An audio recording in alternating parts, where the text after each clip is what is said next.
As the year draws to a close and the season turns a bit silly, we look back on the big news stories that made 2008, a year that started with a newly elected Prime Minister, a white president and a healthy stock market, but finished with an entrenched Rudd government, a black leader of the free world and global finances that need resus. Stat! I'm Dallas Baird and this is the 2008 roller coaster. The year started in tragic fashion with the first big story to break, that of the accidental death of actor Heath Ledger. He apparently overdosed on prescription medication in his New York apartment, but not before completing his role as the Joker in The Dark Knight, sure to become his signature performance. On behalf of the Parliament of Australia, I am sorry.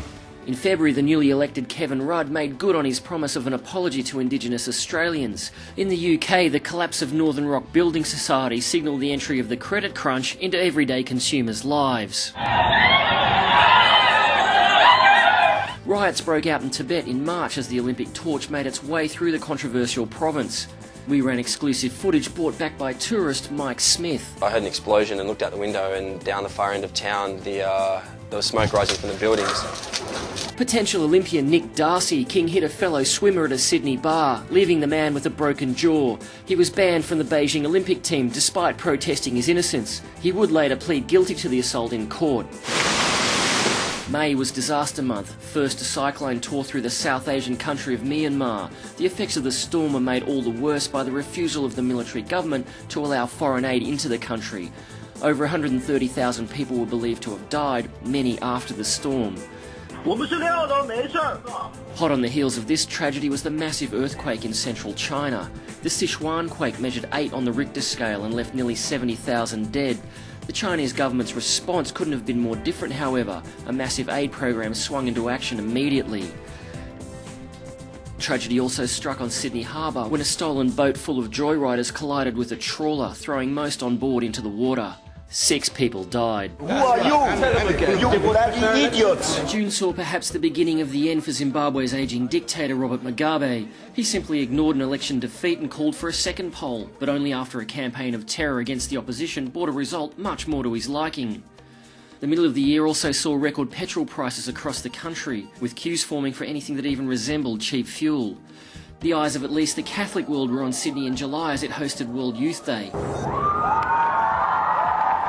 Pope Benedict himself flew in to bless the faithful, and over 230,000 pilgrims attended the final Mass at Randwick.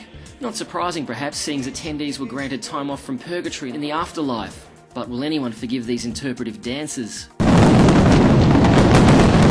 August was Olympic month as Australia struggled to reproduce the sparkling results of the last 2 Olympics. Beijing emerged briefly from the smog to mostly positive reviews from competitors and guests. US swimmer Michael Phelps and Jamaican sprinter Usain Bolt cleaned up the glamour events of the pool and the track. And it's time for the government to move forward with someone new. In September, New South Wales Premier Morris Yema quit after his bid to sell off the electricity grid failed, a sale he desperately needed to fund, well, just about everything he had planned. He was replaced by former Garbo Nathan Rees, who was better known to the electorate as Nathan Who?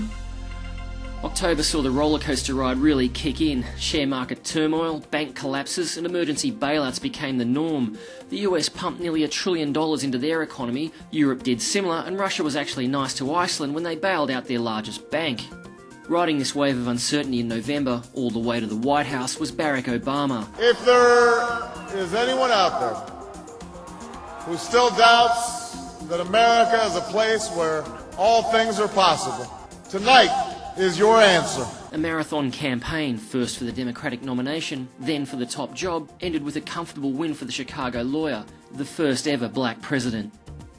Justice caught up with Gordon Wood as a jury found him guilty of throwing his girlfriend Carolyn Byrne from the Gap way back in 1995. I don't know, I really don't know. I think we just really wanted to see her, to find her, you know. But we wouldn't have been able to see down to the bottom with the torch. Despite this admission, Wood would later demonstrate that he knew how and where Byrne landed. These circumstances were enough for the jury to find him guilty. There were people yelling, "Help us, help me," and we were down there. We were listening to their cries, and we just couldn't do anything. But it was tragedy overseas that capped off the year as a team of 10 Pakistani gunmen arrived by sea in the Indian city of Mumbai and started shooting. The attack would take nearly 3 days to quell. In the end, 173 people would be dead. As the year draws to a close, financial turmoil continues and the Bush era comes to an end. One can only expect that the 2008 rollercoaster will roll on into 2009.